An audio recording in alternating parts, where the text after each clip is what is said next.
The Clear Pill, Part 2 of 5, A Theory of Pervasive Error. By Curtis Yarvin. Pervasive error is any systematic and significant distortion of thought that impacts the whole discourse of a civilization. Folk superstitions do not qualify. Fashion flows downward from social elites. Genuine pervasiveness must compromise the elites. Elites also disproportionately participate in governance. In historical cases of pervasive error, we often see a sovereign etiology. We can expect our theory to somehow touch on power and the state. Which is as far as we should go in expecting. We can only build a useful theory of pervasive error by working carefully forward from axiomatic principles, not backward from observed reality, thinking logically, not scientifically. I know this is weird. Let's start by justifying this unconventional methodology. When exploring what we think may be pervasive error, our reflex is to reason inductively, from phenomenon to proximate cause to ultimate cause, like a criminal investigation, at least on TV. Since we live in a scientific society, thinking scientifically, or trying to, is always our first reflex. This alone suggests that inductive investigation of pervasive error is fruitless. Error vulnerable to the normal response would not be pervasive. In case this is too clever, let's imagine a best-case scenario. Blessed by a sudden inheritance, you fund professional parallel investigations of many plausible errors, all performed to the most thorough forensic standards. You obtain secret documents galore. And you get striking positive results. Just amazing stuff. Bigfoot killed JFK. And that's just the start. You start putting out this material. Alex Jones, Oliver Stone, and John McAfee come to your house. They stage an intervention. They're all like, "Man, we love you. You gotta cut back on the DMT. But you're completely sober. You have simply blown their little minds. You must press on." And what does this mind-blowing success buy you? You have learned only one thing, that pervasive error is real. Weren't you already pretty sure of that? So what have you learned at all? Are you any closer to finding one simple cause for all these anomalies, to explaining them? Why did Bigfoot kill JFK? Do you actually have any kind of positive history at all? Since you weren't looking for one, you probably didn't find one. The normal temptation is to stop at some contradiction, some rip in the good blue canvas of the sky, and seek no cause at all, or worse, seek cheap, flashy causes of little or no veracity. Evidence is not understanding. Evidence is only a question. A question is not a description. A mystery is not a history. By investigating backward, you end up just detecting pervasive error over and over again. You become a car alarm. Perhaps you expect this right to summon some higher power. It will certainly not summon the police. Your results are not even useful for evangelism. Before it, the infidels were blind, they thought everything was fine. Or worse, they thought you were the problem. And after? Were you the first to lead this horse? Wouldn't he have already started drinking? The horse is already in the water, to his hawks, you will drown him before he drinks, before that, he will drown you. This is not the way. So let's avoid the factual question of whether modern pervasive error exists. Instead we'll ask a theoretical question: if pervasive error did exist, what would it look like? How would it work? What would we expect its effects to be? A well-formed answer is a constructive proof. We reason forward, from ultimate cause, to proximate cause, to phenomenon. The way to explain error is to design error. Once such a design for error is clearly presented, anyone can compare it to the reality they think they see around them. If they see a match, they have an explanation.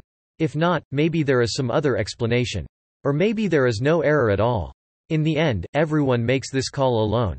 Your horse is a horse. Eventually he will get thirsty. Before us lies a hard problem. Let's start with some practice. The living need gentle handling. The living resist philosophy. History is a cadaver, we can slice it as we please. Even if all we have to dissect is a chimp, a dog, even a platypus, there is no better training. One recent and straightforward example of pervasive error is the Gleichschaltung, perhaps track aligning, would do, or just coordination, of the public minds of totalitarian regimes like the Third Reich and Soviet Union. In both Nazi Germany and the USSR, the public mind was under the administrative control of the regime. Every idea that opposed the state was opposed by the state. These were jungle states. What other law does the jungle decree? As Stalin said, ideas are more dangerous than guns. We do not let our enemies have guns, why should we let them have ideas? You may have seen some arguments for idea control lately, each some soft-lipped version of this. Since Stalin couldn't be more right, it's unsurprising to see his logic resurrected. But the systematic annihilation of seditious truths is only the simplest form of pervasive error in the 20th century total state. Gleichschaltung is not censorship, not just a Boolean function. The words on the page are not merely cut or blacked out. Power does not only delete the text. Power edits it. In the track aligning total states, power bent every thought that could be bent to serve it. The mark of the Orwellian state is not just the absence of truth but its displacement by lies. As the lies are optimized, they grow increasingly alike. Reality, as in the late Soviet Union, becomes one dirty, gray delusion. One puzzle in the study of pervasive error in the total states is the wide variance in their morbidity and mortality. Sometimes the condition is quite lethal, in other cases, much milder. One extreme data point is the Lamarckian biology of Lysenko. How can even biology be politicized? For Lysenko, education had to vanquish nucleotides, even in wheat, after all a mere edible cousin of the new Soviet man.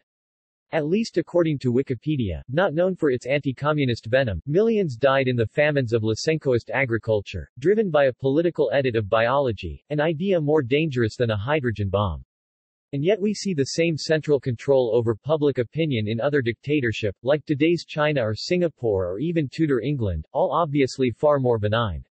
Not only are their atrocity numbers way below mid-century standards, the degree of brain damage they inflict on the public mind is also much lower. Even the artistic output of the Elizabethan era is remarkable. Yet Elizabeth believed no less in free speech than Xi Jinping. It's not that hard to explain this puzzle. When we observe the Holocaust, Gulag, Cultural Revolution, etc., we observe not just the total state, but the total state in a state of total war. Stalin and Mao's regimes committed epic atrocities outside literal wars, but they form the exception that proves the rule. During their eras of great massacre, the Leninist regimes were always psychologically in a state of civil war. Yet no one should overrate the safety of any demented peace. War always has a cause. That cause seldom seems sensible in retrospect, even for the winner and always for the loser. But Gleichschaltung does not wait for any war. By 1935, Victor Klemperer's Cat magazine is already all about the German cat. Everything in German society that can be Nazi has to be Nazi. Otherwise, for most Germans, pre-war life is still mostly normal. Germans in 1935 certainly do not consider themselves at war. Absence of mass murder does not prove absence of mass madness. The latter seems necessary, but not sufficient, for the former. This should not be read as a reassuring discovery. It's a cliché to connect the Holocaust to the German cat. The jaundiced must beware, clichés often turn out to be perfectly good history. And the dissenter is excused, not one single error.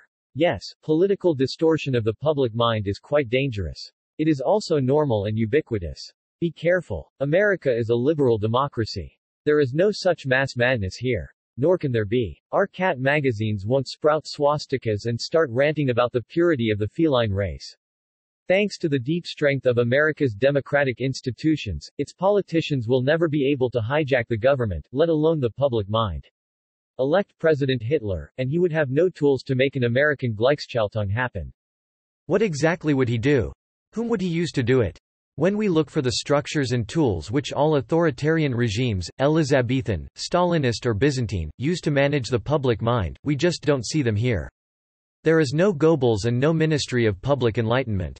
There are no poison spurs. This cadaver remains a platypus. Like our patients, the platypus is a mammal with a liver. But we need not check our patients for inflamed venom glands. So we're safe from pervasive error, right? Well, there is another possibility. It seems unlikely, but logically, either liberal democracies are inherently free from pervasive error or some other mechanism can cause pervasive error in liberal democracies. Liberal democracies have no dictator, no center, and no point of coordination. We're looking for a mechanism which could cause pervasive error without central coordination, Gleichschaltung without Goebbels. In the 21st century Western model of government, elite consensus is set by a market for ideas. This consensus narrative drives public policy, which exists within the reality of the consensus. If this market somehow malfunctioned, let's posit that a normal First World civil service will always implement reasonable policy relative to the truth in which it operates. Yet if the market for ideas fails, and generates a delusional narrative, policies that are competent and reasonable within this illusion may prove incompetent and unreasonable in reality. Let's focus, therefore, on the integrity of the public narrative, which is generally developed outside the civil service proper. On a helicopter there is a part called a Jesus nut, because it holds the rotor to the driveshaft. This little steel ring is all that stands between you and the next world. In the modern democracies, markets for truth perform a comparable function. They are all that stand between us and Orwellian mass delusion, homicidal or otherwise. Anything this important is in a very real way sacred. And indeed many seem to engage their spiritual instincts with these markets. This is understandable but erroneous. Don't pray to the Jesus nut, inspect it for cracks. A market for ideas is a machine. The purpose of the machine is to reject error and discover truth. The presence of pervasive error in the output tray of the machine indicates malfunction. This malfunction is an engineering failure and can be debugged as such. No mystical sentiment at all needs to be engaged. Suppose your truth market, once an infallible oracle, is spitting out buggy truths. Sensible plans made within its narrative seem to always fail, often while idiotic plans that contradict it succeed. While you don't have an isolated parallel market to test it against, you suspect your bureaucrats may be driving in Vegas with a map of Reno. It is always better to debug forward. What could be causing such a bug? How can a free marketplace of ideas, uncoerced by any ministry, still generate pervasive error? Let's work systematically through all the ways the device could fail. The most obvious and common failure mode in any truth machine built on the wisdom of crowds is a failure in crowd quality. Fortunately, our democracy has this problem covered. But let's step through the code anyway. A marketplace of ideas is a Darwinian system. It evolves what it selects for the collective taste of its audience. A critical consensus is only as good as the critics it's made of. Magical thinking in this space is common. Crowds can combine and purify knowledge they have, not summon knowledge they lack. A crowd of random farmers will do a great job of assessing the weight of a bull, less so of assessing the contribution of a physics paper. Mastering somehow its egalitarian qualms, our society has made a beautiful exception for the tyranny of prestige and the rule of experts. It never asks farmers what they think of physics papers. The crowd quality problem is a real problem, but a solved one, mostly. 20th-century democracies took a simple approach to ensuring the quality of their truth markets. They separated public opinion into two tiers, informed and instructed. In many ways this sensible architecture, roughly as old as the New York subway, is still functioning perfectly as designed. Informed public opinion is the consensus of the upper tier, the best generalists, who only trust the best experts, therefore, the best experts themselves. Instructed public opinion, in the lower tier, goes to school and then watches the news, receiving a basic but lifelong education in informed opinion. Many kinds of instructional failures can interrupt this process. As we said at the start, these don't concern us here.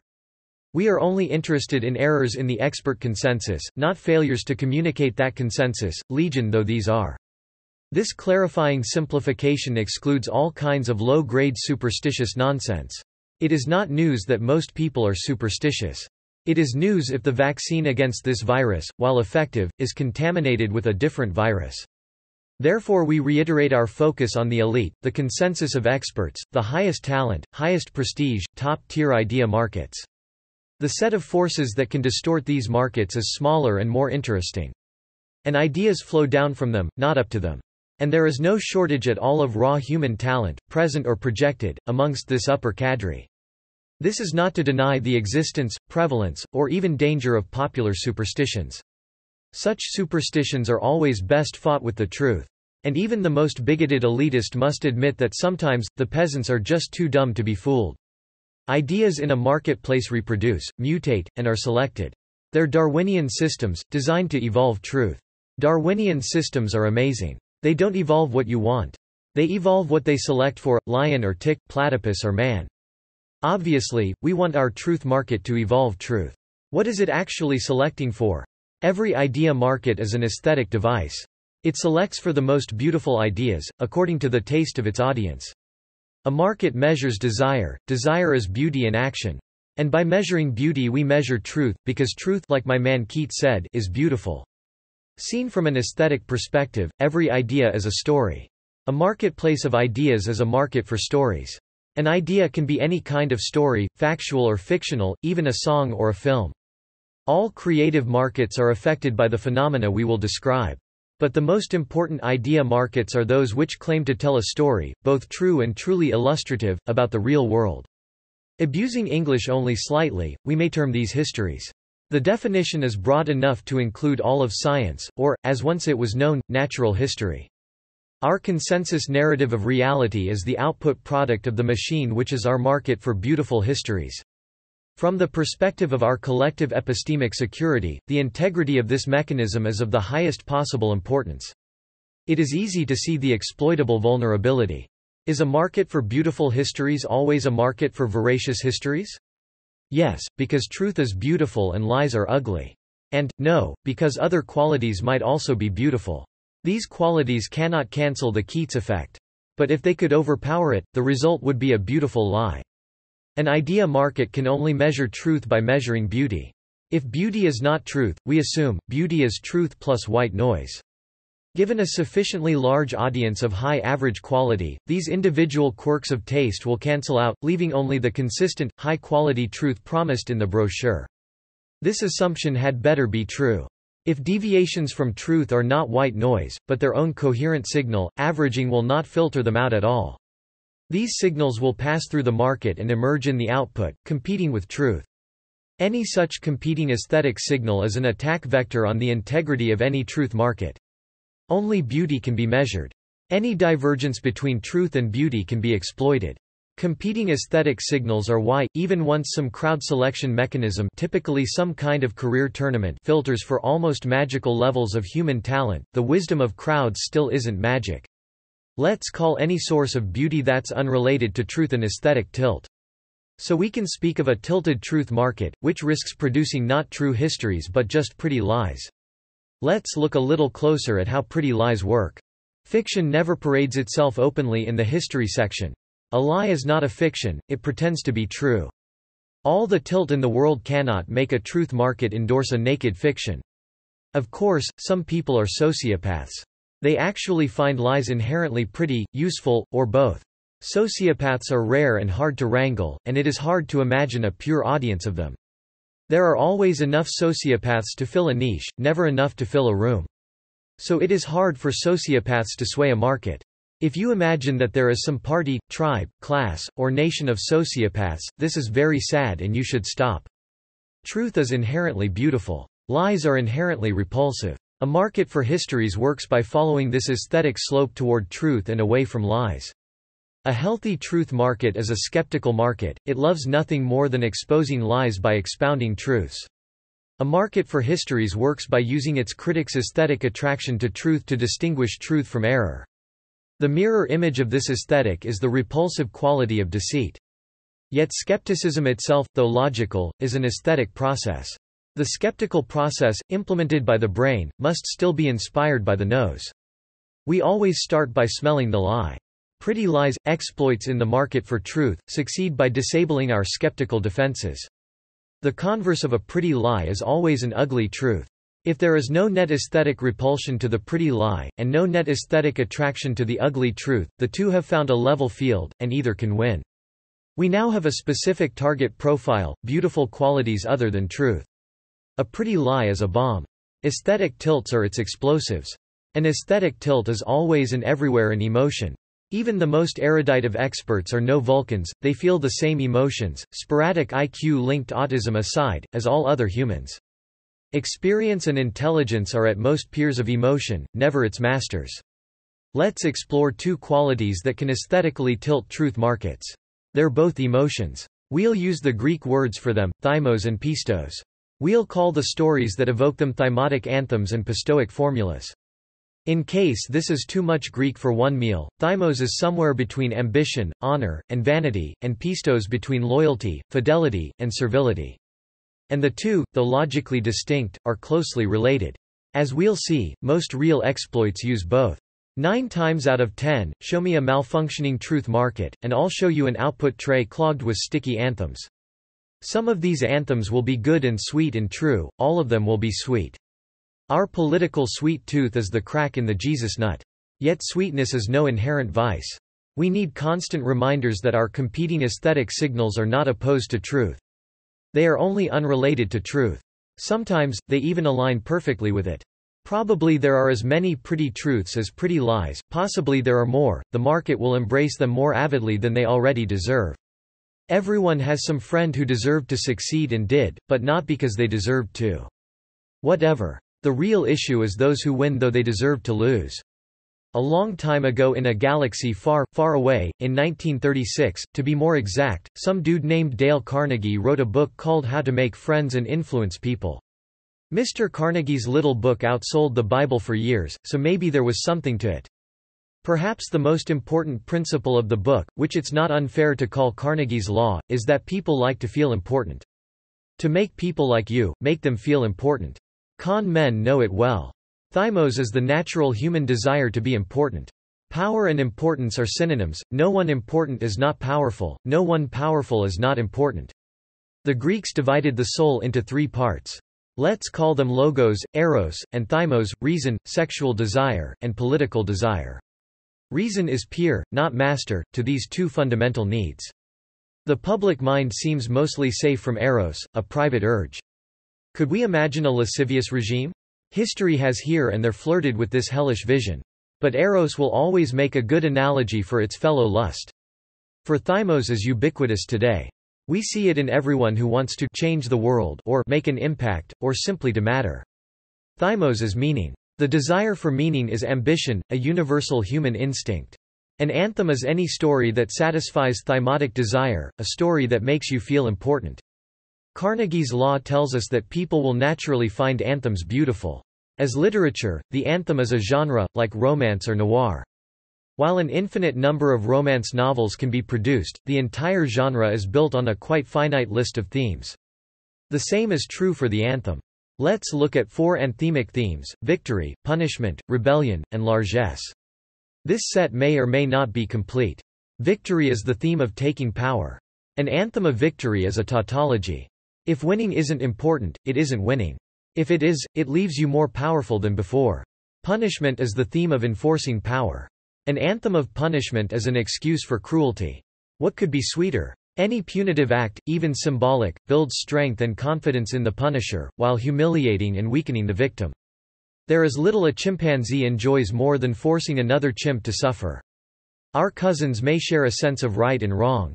Surely, as they bite off some rivals' balls, they feel they are imposing justice. They certainly feel important. Rebellion is the theme of disrupting power. To destroy another's power is inherently a demonstration of power, to use or show power is to gain it. The disruptor need not hope to gain, nor even be a subject of the power. Rebelling from the inside is insanely dangerous. Helping other folks rebel is almost as exciting, and a lot safer. Largesse is the theme of building power. Power is made of social obligations. The way to build social obligations is to help out other folks for free, in cash or in kind. Suppose you transfer some value to another person. If the transfer fulfills or creates a legal obligation, you are doing business. If not, you are a patron. Where largesse is infrequent, unpredictable and unnecessary, the obligation it creates is merely social. Once largesse is regular and necessary, the bond is also economic. These bonds blend fluidly together into an instinctive patron-client relationship. Even the English word lord comes from the Saxon halaford, or loaf guard. Lord is he who secures your carbs. To be strong is to have an army. To rise, become a loaf guard, who feeds an army, commands an army. Anthems often combine multiple themes. For instance, here is a thought: let us rob Peter to pay Paul, but take no cut. With no cut there is no direct gain, so this is not an anthem of victory.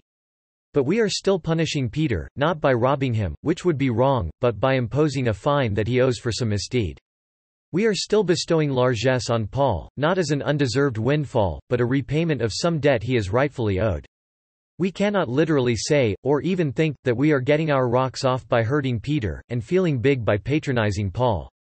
But if we find a history that narrates Paul's injustice and Peter's crime, we will find it beautiful. This is history that matters. This is how thymos, ambition, contaminates logos, reason, letting a truth market select for and evolve mere pretty lies. Still using the same example, let's take an even deeper dive into the psychology of an anthem. Neither the creator of the above history nor its consumers think, unless they are that rare sociopath, that the goal of the act it proposes is to gain power over both Peter and Paul. This intention is the farthest possible thing from their minds, which are not operating on a Machiavellian level at all. If normal people, they are quite sincere in their literal voices. Of course, they sense some passion amidst their reason. Of course, they attribute this tingle to a different emotion, agape, meaning charity or empathy. Unlike thymos, agape should not contaminate logos, because it is altruistic to implement altruism logically. This is a nice theory, leading to the world of effective altruism, but, of course, vanity has nothing to do with empathy. The power of thymos to mimic agape makes it easy to see how both sides think they're about to fight the zombie war. Other humans who fail to respond to the songs of empathy that move all normal hearts must be cold, inhuman, even evil.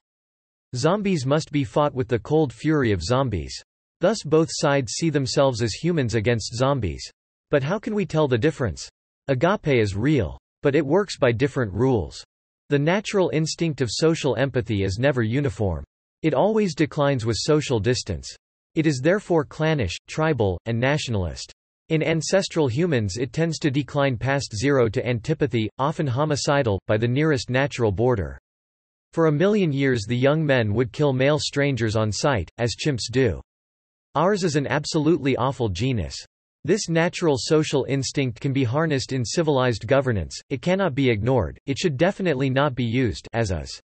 That truly uniform human agape, not clannish or tribal or nationalist, can be defined, we do not doubt. Uniform empathy is certainly not the emotion of a chimp. It is the emotion of an angel, or at least a saint. Saints exist. Anyone can design a constitution for them. All must quail before the zeal of any constitutional engineer who declines to design a machine for the sinful customers as they are, instead designing one for the nation of saints that after their imminent spiritual revolution they must become. So we are doubly justified in suspecting that most purported empathy contains at least some dose of ambition. Most wasabi is dyed horseradish. Most people who taste real wasabi prefer the horseradish. True empathy has its charms, it makes dubious political mortar. Ambition is just a better building material. Not only is it much cheaper, it's usually more attractive. Thymos, shameless as any desire, is happy to burrow into either form of empathy, instinctive or saintly. Instinctive empathy is naturally beautiful, saintly empathy is supernaturally beautiful. Since thymos too is beautiful, either makes an excellent disguise. One way to test purported empathy for deeper ambition is to check its response to disappointing results. True empathy is logical, however much it only cares about results. Persistently ineffective or counterproductive charity often conceals ambition. We can find pairs of comparably empathic histories, only one of which is an anthem. If the anthem is much more successful, the market for histories is probably selecting for ambition. Consider two histories of climate change. One suggests that the best approach to the issue is restricting consumption. Another suggests some technical response, nuclear power, geoengineering, or carbon capture. Since restriction as coercion is punishment, it is an anthem. Geoengineering, or whatever, is not. Assuming both options are equally sensible in reality, surely a baseless assumption, we would expect the anthem to be much more popular in the marketplace of ideas. And indeed it is. Late in the 19th century, Gaetano Mosca coined his concept of the political formula. A political formula is a story that serves the regime. The more people think it, the stronger the regime. To put it differently, a formula must be objectively loyal. Political is a shifty word, what Mosca meant was sovereign. And not all powers are sovereign, nor is sovereignty implied in pistos, the Greek word for loyalty to any master.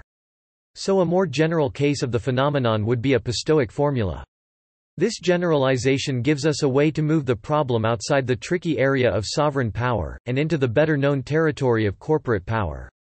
If a political formula is propaganda, a corporate formula is marketing, or, worse, internal cultiness, like a Japanese Zaibatsu's company song. Hollywood has taught every Western adult how to understand and diffuse creepy corporate propaganda. Suppose you read about a new piece of research which suggests that climate change isn't that bad at all. It might even be good. These researchers have the best possible credentials, Harvard all the way, yada yada. The good news was about to make your whole day. Then you looked more closely. These scientists were actually funded by Exxon. Oops, sorry for forwarding that. Clearly, as they say in Italian football, e pagato. Well, anyone can turn to the dark side. Actually you are wrong about this, but also still right. Exxon has class. No one with class would ever just pay a scientist for useful results. No scientist with class would ever sell them. Yet your basic perception remains basically correct. Loyalty is an emotion, not a reason. I pay my taxes because the police will come to my house is not a political formula, because it is not an aesthetic or emotional bond. I pay my taxes because the money supports good works is a political formula. Which does not prove it false. The scientists funded by Exxon are loyal to Exxon. This is not a business transaction, it is an emotional attachment. Largesse is not a loan. Loyalty is not a debt. Even if these scientists are as capable and honest as any saint, their aesthetic judgment is tilted. It is inevitable that they will perceive data which supports their patrons' interests as clear and representative, and data which opposes these interests as noisy and misleading. They may only pursue hypotheses favorable to their patron. They may only report data which supports their hypotheses. In these or 1,000 other unconscious ways, these scientists will tend to generate only papers which are corporate formulas for Exxon. The sensible response is not to debug their work, just ignore it. Science should not have a conflict of interest. Exxon, in real life, has long since recognized the futility of this effort. We can just say, never trust content from ExxonMobil. Okay, get ready for a little discomfort. Other scientists of the same caliber are actually working on the same problem. Their funding comes not from Exxon, but NOAA. It is not corporate, but sovereign. Well, that's all right. But, wait, where the interests of NOAA are concerned, the relevance of climate change is, if anything, more apparent. NOAA has a budget process. This research is at least as relevant to NOAA's cash flow as to Exxon's. What if the scientists are loyal to NOAA? Or USG itself? Yet nobody says, never trust content from NOAA. Whom else would you trust? Who studies climate science, yet is not professionally loyal to institutions that will grow larger and stronger if the public worries more about climate change? Nobody, more or less. If we apply the same standard of conflict as with Exxon, we exclude all the real experts as well. Whether or not they are on staff at NOAA and other agencies, their grants are from there. So we have no trustworthy information at all, unless we choose to tolerate this obvious conflict of interest, for some improvised reason elections, that seems remote, mystical, and perfunctory. If we have one book of epistemic rules for Exxon and another for NOAA, USG, we have dug a deep philosophical hole. Climbing out will take a great explanation of why what looks exactly like special pleading, driven by emotional loyalty to power, isn't.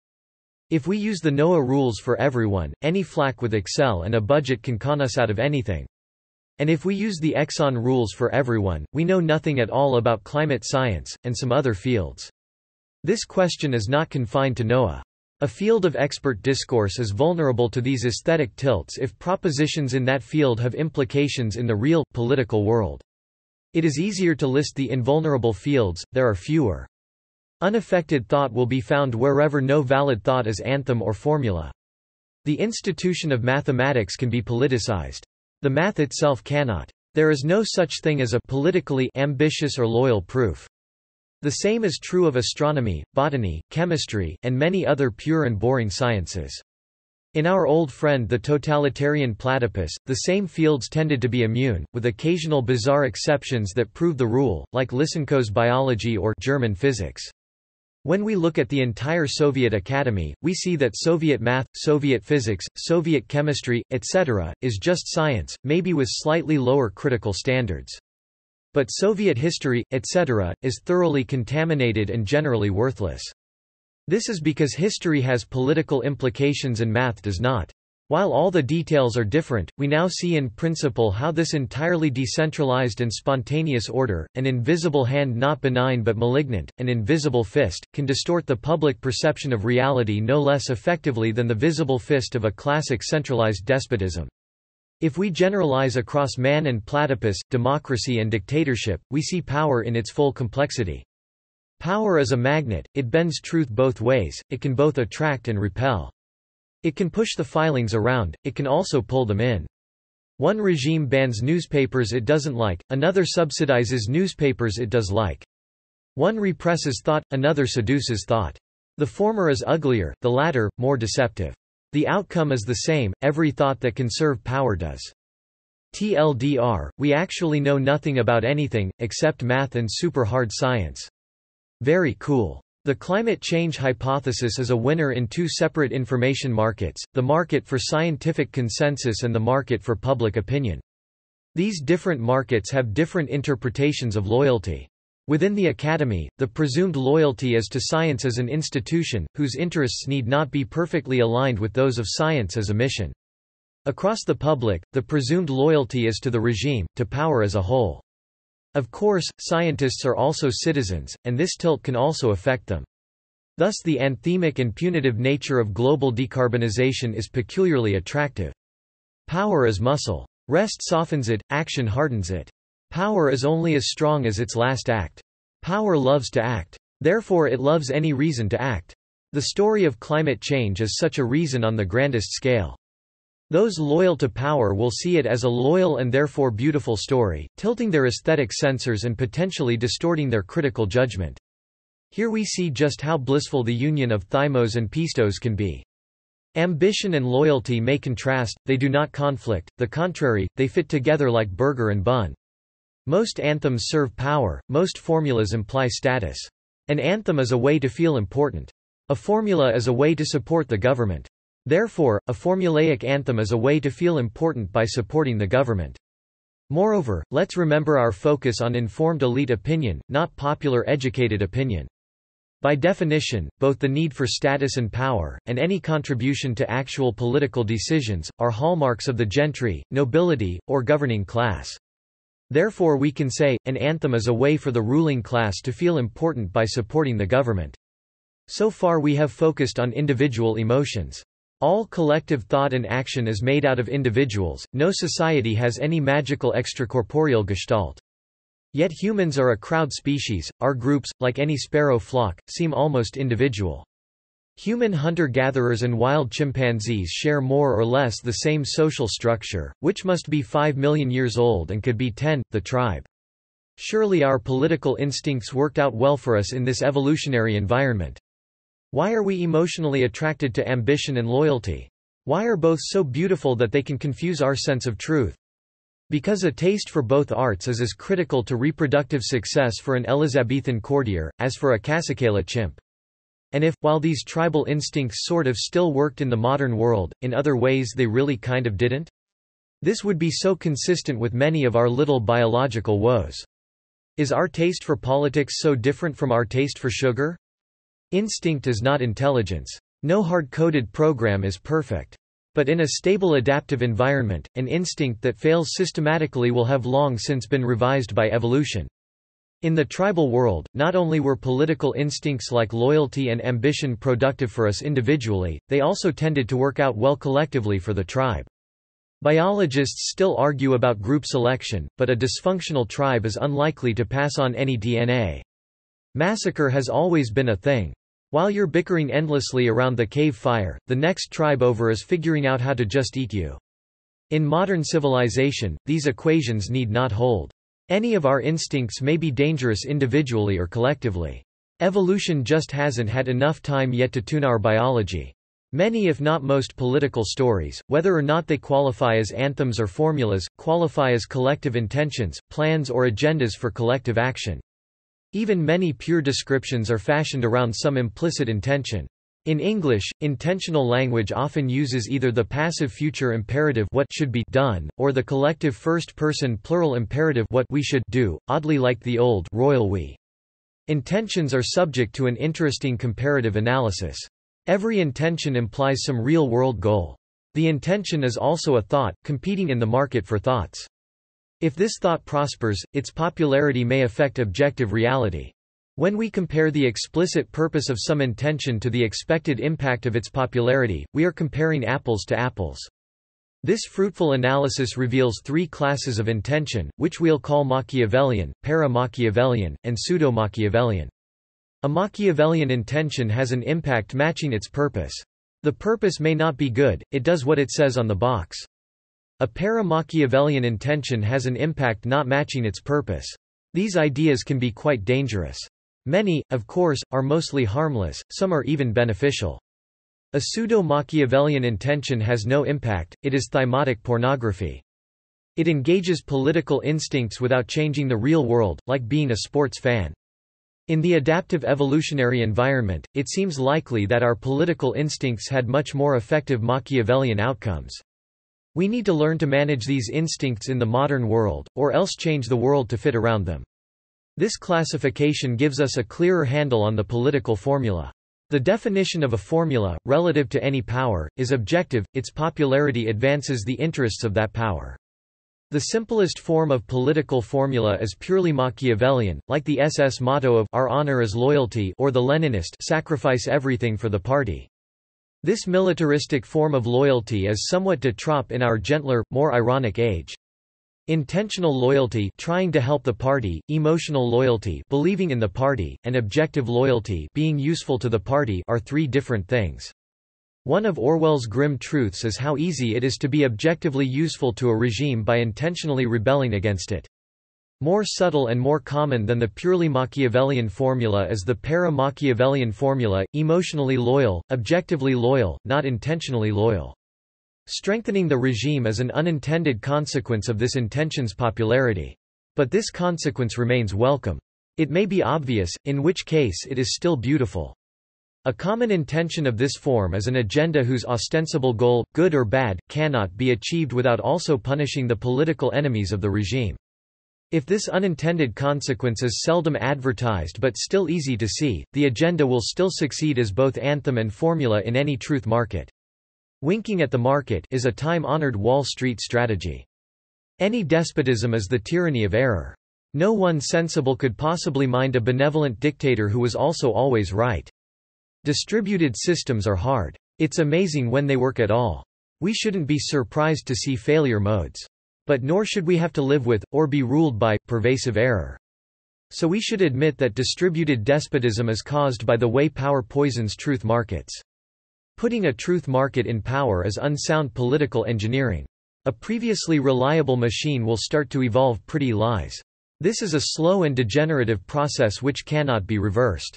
Putting a church in charge of the government is not putting God in charge of the government. Putting a truth market in charge of the government is not putting truth in charge of the government.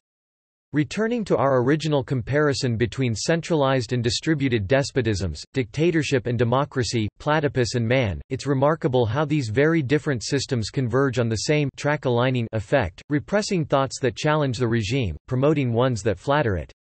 Yet distributed evolution does often uncannily mimic central design. Power is power. Through some pyramid of bureaucrats, the Central Committee ordered Havel's greengrocer to display in his window their official slogan, "Workers of the world, unite." Do not our stores have such slogans in their windows? I see them every day, don't you? They even come pre-printed in all the right colors. Yet our slogans are not so standard, nor our cadre so pyramidal. This is no flaw of power, but its dazzling perfection. The entire system, whose objective strength we just compared to the Czech secret police, formally does not exist at all. Very cool. Wait. Wasn't this chapter supposed to be some kind of attack on progressivism? Yes, and it is. We just went the long way around. There are fewer minefields on the deductive side of the hill. If you didn't read this essay as a theory of wokeness, read it again. Nor is this an attack, just an explanation. Similar theories are not hard to find among various foes of progressivism. They are too often stated as indictments, implying systemic mens rea. This deep factual error is deeply enfeebling. The most sympathetic explanation is objectively the strongest, most convincing argument. My own personal sympathy is only philosophical, not emotion, just principle. Every writer harbors both eros and thymos, both should keep off the page. I, too, dislike progressives. But they are normal people, not evil zombies. And for all its flaws, our marketplace of ideas might still learn that progressivism is a way for the ruling class to feel important by supporting the government. Finding the anthems and formulas in progressive ideas is an excellent critical exercise for the curious. Eventually it gets easy and repetitive, but it can be challenging at first. And a good theory should always be solving more mysteries. The explosion of progressivism in the early 10s is coincident with the rise of social media. The two are probably connected. How? It's a good excuse to trace the evolution of woke. The story starts with two concurrent trends, the shift from site-based to social discovery, and the rise of new media sites that connected analytics directly to their editorial process. While these changes did not increase the competitive advantage of woke anthems in the news, they vastly increased the evolutionary efficiency of the market. The inscrutable algorithms instantly sensed the latent power of wokeness, and amplified it, and as it was amplified, it excited further market demand. The evolution of ideas, once a lazy ripple of views and reviews, had become an instant viral loop. Darwin started grinding up his Adderall. It is still not easy to predict the future of the progressive century. It did not start in 2012. It will not end by 2022. It may not end by 2102. History, always contingent, is full of endless dry stalemates and sudden, sickening turns. Yet it never hurts us to learn more of its causes and its patterns. We end, for now, with a paradox on a long horizon. Consider this cycle. The intellectual command economy rules. Public opinion is directed by a dogmatic bureaucracy, rife with pervasive error, systematically incapable of changing its mind. An unofficial free market for truth evolves. This market cannot be poisoned by power, because it has no power. It develops a higher quality product than the official narrative. A new epistemic elite arises. The old intellectual bureaucracy, smart enough to sense its own inferiority, hands power to the new truth market. A new golden age begins. Dogmatic bureaucracy returns. Slowly and inevitably poisoned by power, the once vibrant civil society slowly ossifies into a dogmatic bureaucracy, evolving more and more pretty lies until pervasive error is again the norm. Western civilization has been repeating this story over and over for roughly the last half-millennium. At each step in the cycle, there is no clear way to prevent the next.